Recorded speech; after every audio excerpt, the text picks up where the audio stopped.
Dad, look at that big fish. It's huge, exclaimed his 10-year-old son as he peered through the large glass tank of sharks. That's nice, buddy, but slow down. I need a break. Let's sit on this bench, said Mike, who was struggling to breathe. Man, we barely went up 5 steps and you're already tired? Come on, Dad, we're going to miss the rest of the animals in this place if we keep stopping. Mike was 6 feet and 325 pounds. His son did not know this, but he was recently diagnosed with prostate cancer. This on top of his diabetes and fatty liver. He blamed himself for his condition. He just couldn't stop eating all that junk.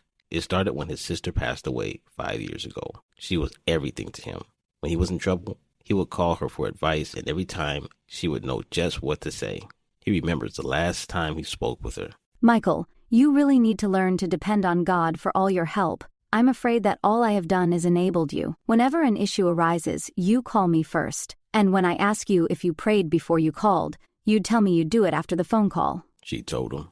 Yes, Kim, I know, but God doesn't answer back as fast as you do. I literally feel I'm speaking to a brick wall, he said to her. The day will come when I won't be here for comfort. Then who will you run to when it all comes crashing down? Mike had no answer, but rather ignored her question and continued the conversation. The very next day, she passed away, joining her parents in death.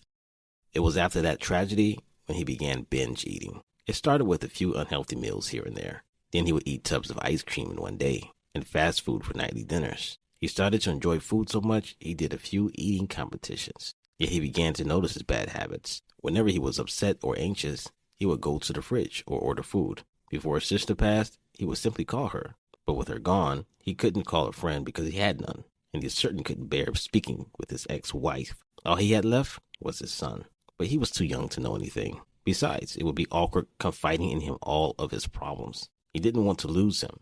He loved his son. It was all he had left. He knew he enjoyed sea animals, so he decided to bear the agony of his physical ailments and take him to the aquarium.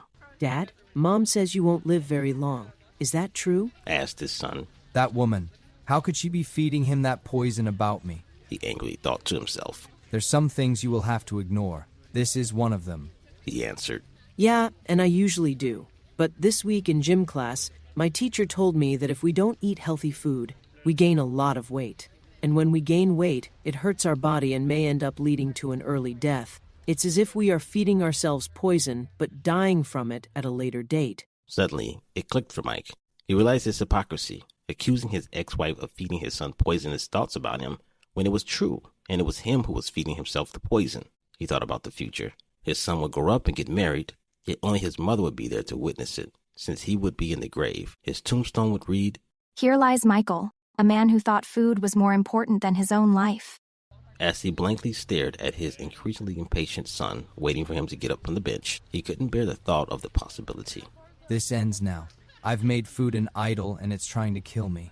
Jesus, I'm coming home. You're all I have left, he said under his breath as he stood up. What did you say, Dad? Nothing, he told him. Just me deciding to die today in order to live tomorrow. His son was confused, but was glad to continue looking at the animals.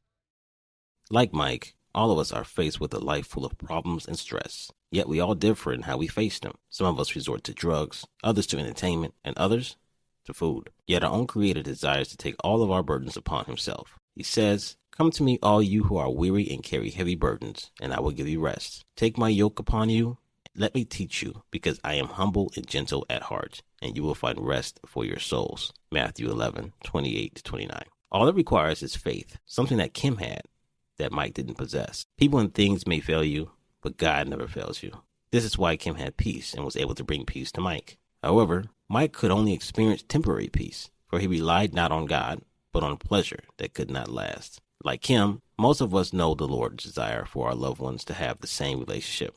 We hate to see people suffer, yet we know that God in his wisdom can use it to refine us and make us more dependent on him. Sometimes this means teaching people to listen to him more than to confide in others. Like the ex-wife, some people may be your enemy, yet speak the truth about you. If what someone says about you is true, we should not complain, but rather be grateful to realize it in order to make a change. And like the son, there are people in our lives who love and depend on us. Every action we do has a consequence, and every consequence has a victim.